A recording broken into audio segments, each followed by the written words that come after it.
Hello viewers, good afternoon. This is Ebele. We are here to on your favorite program, lunchtime discourse on Vanguard Live. You're welcome. Today we'll be looking at our education sector. Over the years, the government, as the funding to education has been very little. You know, the United Nations recommended 15 to 20% of the national budget for education, but in Nigeria it's been 7%, 7.5%. In fact, for 2021, it's about 5.6% of the national budget. And we know that education is very important. A popular adage says that if you think education is expensive, you should try ignorance. So today we'll be looking at education. During the COVID-19 lockdown, many schools were shut. Children were home for over 6 months. In fact, they just resumed. In Lagos State, they just resumed today.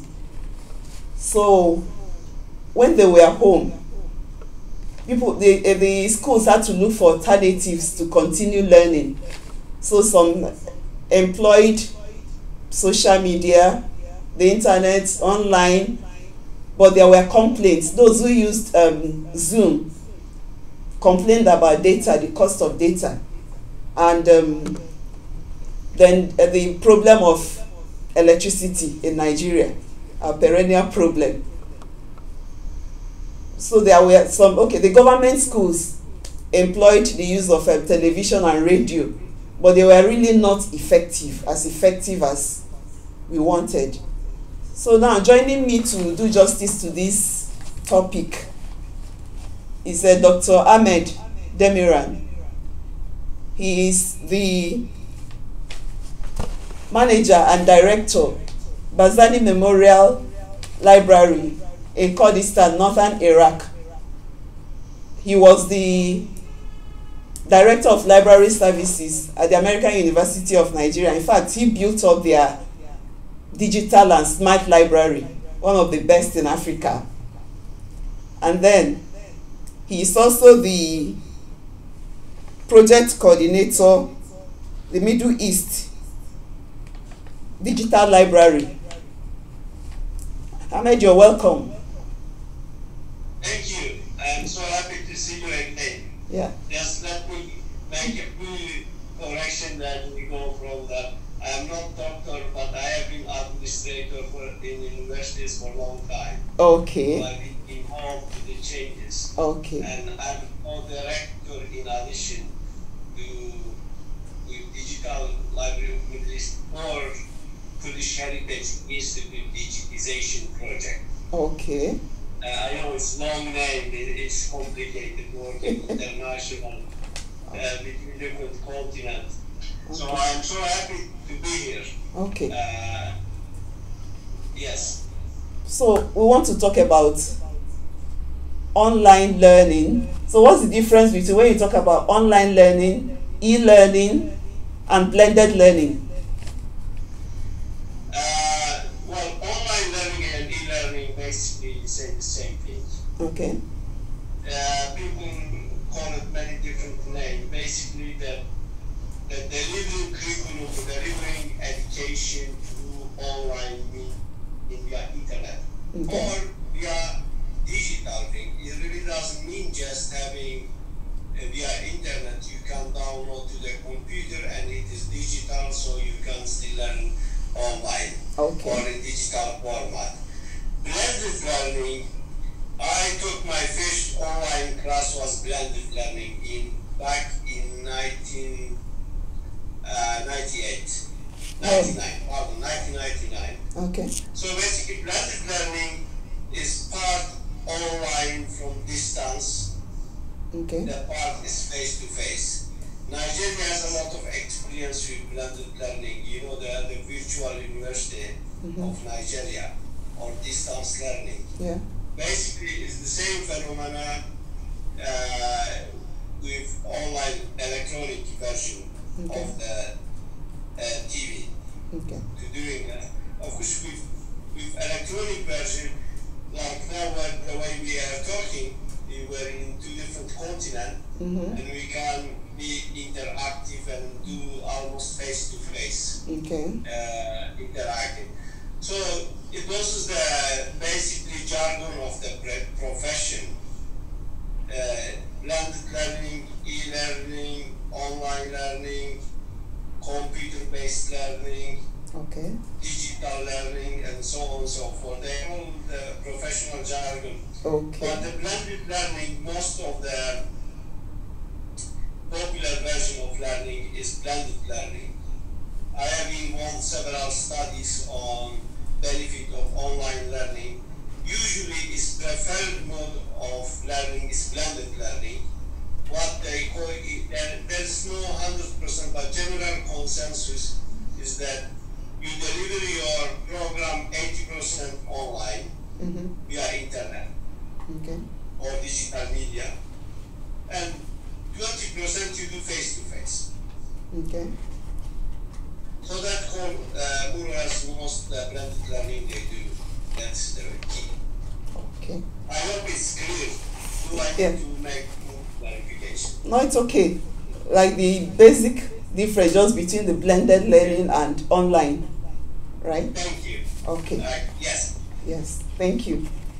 Now, with the budget, the education budget of Nigeria for 2021, education is getting about 742.5 billion naira. And out of that, I forget now naira ratio. Okay. Yes. So out of that, out of the 742.5 billion naira for education sector, only 127.3 billion is going for capital expenditure. For most of the money is going for personnel cost. Yes. So what can be done? How best can they utilize this meager amount to achieve? Well, the whole thing here it is the issue in Nigeria or anywhere else. First of all, there's no issue of technology. Technology already there is just you and I practicing, and most Nigerian educational institutions could do that. The issue reorganization of the resources, reorganization of resources, rationalization of resources. By doing that, so you can generate with your existing one. The issue is I don't know how much money government could allocate or not, what's maximum their opportunity. But what existing money one has, if you're thinking about, for example, I give you one example. Nobody in the world can tell me a classroom is more expensive than a tablet. One classroom is less expensive than 20 tablets, for example. 20 tablet, why 20 tablet? I mean, you could have a 20 student in one class. You can give them tablet. Instead of giving them a 7th classroom. You see, by just something simple changes in our organizational behavior, we can generate more opportunity for more students. For that same thing, when you apply electronic implement, administrative tool as for administration, for teaching, for communication, for other need, or for transportation for that matter, partly, transporting medium of stuff and so on. You can generate a lot of money or save a lot of money from your budget than you can spend on other elements that you need. This is the problem. The most administrators, they lack true leadership or ability to do revolution in their institution. This requires a revolutionary mindset to actually go out of your comfort zone and let the change happen. Okay. Lead the change. People gonna resist, gonna be angry, but in the end, everybody gonna be happy when they see great result. Everybody gonna be successful. They can be proud of it. Mm-hmm. I know in first hand I have done it, as you know. So what you're saying in effect is the administrators should think outside the box. Yes. Yeah. They should reorganize. They should you know, we have this electronic resources, very much less expensive than physical resources. So why on the earth we will insist and stay with those physical resources? Why we should do that? It doesn't make any sense. That's not rational. Okay. It's not rational at all. Why people will keep building those buildings, spending so much money, keep building the road, instead of giving that money and resources to students to develop more opportunities for everybody, widening more education. And this is, I say that I'm spiritual person, I'm not very religious, but I'm very spiritual. This is a God-given opportunity for countries like Nigeria or like Kurdistan, developing country.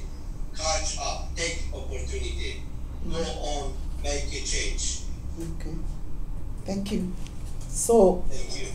In essence, like if the little money we have now, instead of investing in building structures, they can invest in maybe laptops, computers for the children. Laptop, computer, internet, not just existing one. We could existing building. The existing building, they can sell them. Oh. They can sell and generate the money. Okay. And spend that money in internet technology. Okay. You know, you can. There's a lot of universities. There are so many buildings. I know when I was in Nigeria, I visited one of the federal universities with one of the administrators. Yeah. Kindly give me a tour, and he was proudly showing me federal government giving them from this oil for education money. Yeah, Petroleum Trust Fund. Yeah. Exactly. $6.5 million they build new buildings, new classroom, campus. $6.5 million. You know, I told them $6.5 million. You can make your university first-class technology university. Instead of putting that money in the building, put in laptop, put in tablets, get open access learning resources, incorporate in your curriculum, put money on the training of your staff and your student how to use new technology. This technology, as you know, and as we use it, is very simple actually, because it's made for everyday people. Okay. You don't need to be college educated to know how to use a laptop or a tablet or a smartphone. Yeah. So it's for everybody use, and Nigerian people that you see, some people have two smartphones. I know a lot of poor people, they can't afford it, but most of them who go to university, I hardly see any university student without smartphone. Yeah, they all have. Yeah. So the opportunities are that we have to look for opportunity, existing opportunity, instead of waiting from something else and somewhere else something do for us. Let's utilize, let's transform our organization, let's reach out, let's organize our resources, sell out those buildings, particularly universities in big cities like Lagos and Abuja and other places, Jos. They can sell those buildings, some of the buildings, sell them. So they don't need the classrooms, the physical classrooms. No, well, if you give students tablets and internet, why are you going to need that classroom? You're going to need some classroom, periodically bringing students into campus, like we talk about blended learning, to get physical attachment to each other and have a better team against social feeling about each other. But if you choose, you don't have to do it. You need a less physical space. Okay. Since you transform most of your space to electronic environment. Okay. So your space is there. You generate much more space. Your space is in the cloud. It's online. Yeah. So it doesn't occupy much space. So you need a smaller administrative building. You're going to need a smaller number, fewer number of the classrooms for periodical meeting of student and faculty, and that could be organized. Not every faculty, every school should be meeting at the same time. Okay. In the campus, they connect. Again, we come back the same. Organization. National organization. Effective, efficient, working organization. Okay. That is the biggest problem. It's not the money, it's not the technology. Oh. Okay. So, you talked about open access. Yes. What's that about? That's my problem. Yeah. Yes. What is it about? Now, the open access meaning the books, article, audio, videos, the academic learning resources that freely available online. Okay. Freely available online. And if you systematically working on that, you can not in all subject, but in most subject, you can get 70-80% of your textbook, your research work, free open access source, integrate into your curriculum. Okay. Again, you saving a lot of money, students saving a lot of money, you liberating students from buying the textbook. Okay. We all have been students, and we know always was painful the beginning of semester to get that money buy so many expensive books. Let's liberate students from those expensive books. That's a great opportunity. Okay, that's and a so good we one. started it.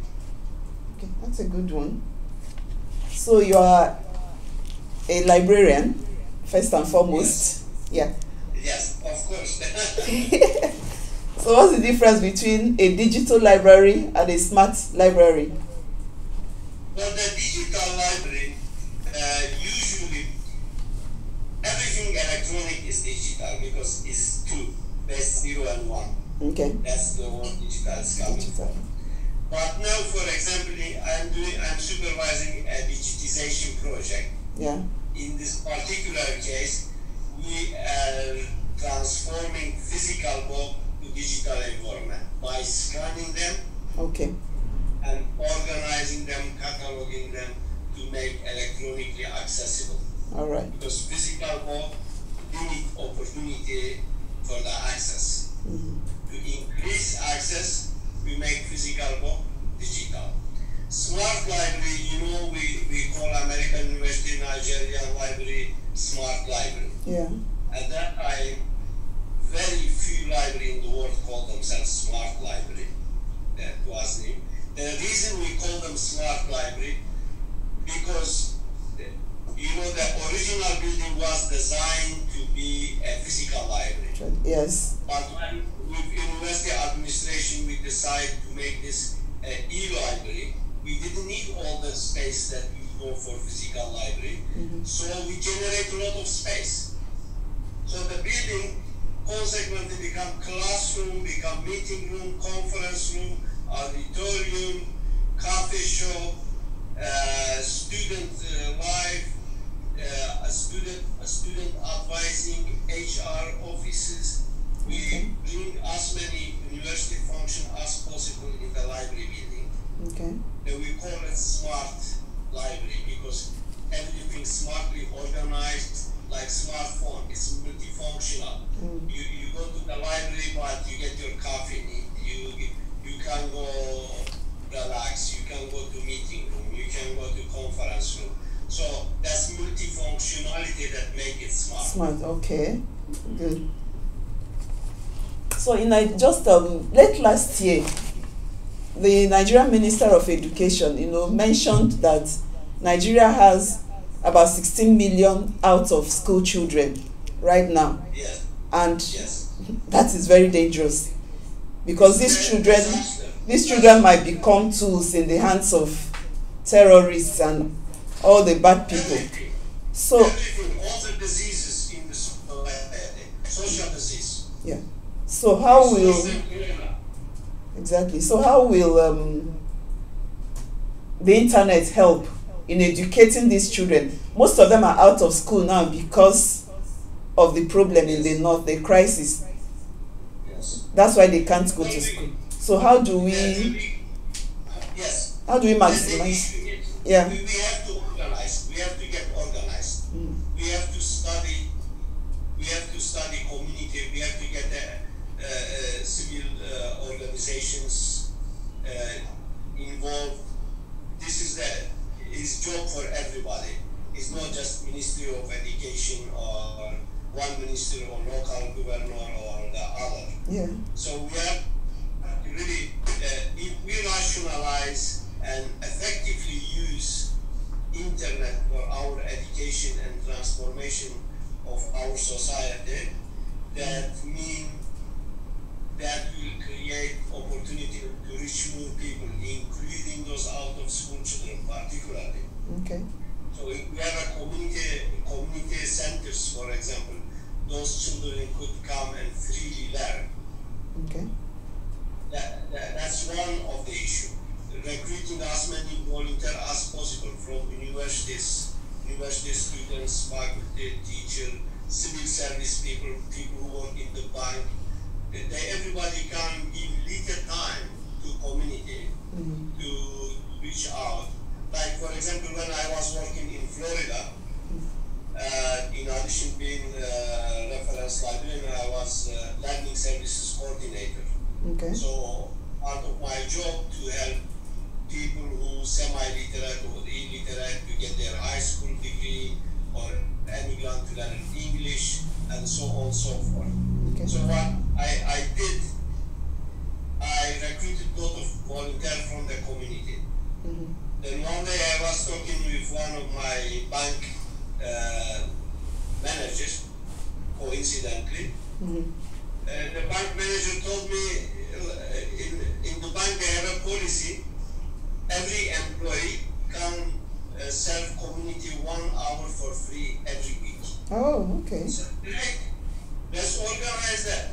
So we can get 5 people every day, one come 1 hour working, 1 hour tutoring students. Okay. Teaching them That's something. It was part of the bank for the community service. Okay. We have to think about outside of the box. Yeah. We have to approach from multiple angles. How together we can utilize our skills and knowledge for improving our community. Okay, so it's like community service.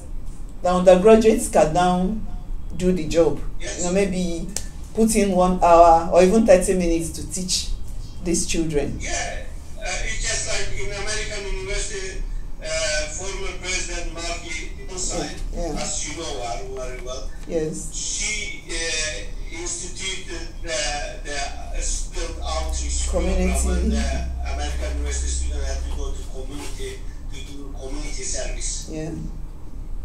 To everything. This could be something like that for high school, from colleges, universities, community leaders, civil servants. They all can do, but somebody has to take leadership. Yes. To get there. We're looking for leaders to get there. Okay. Thank you very much. Thank you. I appreciate that. So can you, when we talk about online learning, can you really, like the science students, can they carry out their practical laboratory experiments? They are online? They may not. In some cases they may not, but in most cases they do. For example, I know in America some medical experts, yeah, supervise surgery in India. Okay. So they can do the surgery, and then they can come back and present the results. So they can do the practical. Okay. So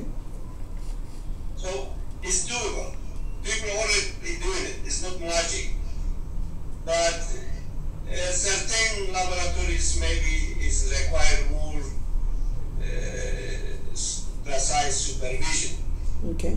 But if you have a skilled workforce, skilled people, then you can do it. And now, if you tell me, Ahmed, raise your hand, I can raise my hand. If you say touch this screen, touch that, I can do it. Okay. What you do in the laboratory, what is different? You say, you study biology, I know, you can say, put this thing in this so many milligram, milliliter. Okay. Okay. Get the mixture. All right. And the laboratory, access to laboratory is different. Maybe equipment is expensive. Yeah. Students have access to those kind of equipment. Therefore, they have to be there. But if you look at overall how many hours we spend in the laboratory, only Not much. hard sciences spend some time in the laboratory, but most other sciences, you really don't need that kind of laboratory. So finally, Yes, you talked about widening the educational opportunities. Like you were talking about, we in Nigeria, you can employ teachers from outside to teach. Yes, to get the memory, yes. Yeah, can you explain that more? Yeah, you remember there have been a lot of studies about that. Yeah. Despite everything, there's many countries that their teacher and faculty salary are less than Nigerians. Okay. There's one aspect. Again, to rationalize, to get skilled workforce from global market. Okay. The second element about that, to get some specialists, some expert particular field that maybe there's no enough of them in Nigeria that can help all the universities. Okay. You can hire from outside country, you can hire from the United States, or from Germany, from Japan, it doesn't matter. But your language of education is English, it's great benefit.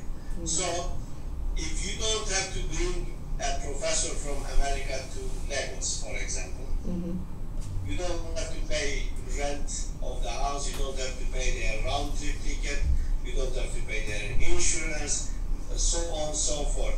So basically you get at least 60-70% less expensive Okay. skill. You get less expensive skill with the same thing for you. So there's another opportunity to access the global skill, utilize that for Nigerian benefit. Okay. Makes sense. We get because I have calculated this in several different countries and universities. Basically, most costs associated with faculty expat, for example, is 65% is logistic. Okay. Yeah. Logistic, insurance, transportation, housing, security, on and on. But if you get rid of all of those costs, and you hire people, particularly say, if you hire people in part-time basis, you don't have to pay their insurance even in America, you don't have to pay their social security, it's still much less expensive. Okay. Yeah. Okay. So there is opportunity. We have to do two things. Reorganize resources to get maximum of benefit from the internet technology. Yeah. And think out of the box in the sense, don't limit your opportunity just with Nigeria. Take in account you can get you needed skill from global market, not just America or Germany, global market, wherever you desire that particular need. Maybe somebody in India, even much less expensive because they're already less expensive than Nigerian faculty. Really? Or Pakistan, for example. You can get their best brain working for Nigeria. Okay. Why not? Okay. Thank you so much, sir. Thank you. I appreciate it. Yes, we've Great been. to see you. Thank you. Thank you very much. Yes, we've been speaking with Yes, thank you. Yes, we've been speaking with Mr. Amed Demirhan from Kurdistan. a renowned international librarian. We've been talking about maximizing the internet for our education in Nigeria. This is Sebelora, but once again, please, you can join us on our social media networks showing on your screen, and also like us on www.vanguardngr.com. See you next time.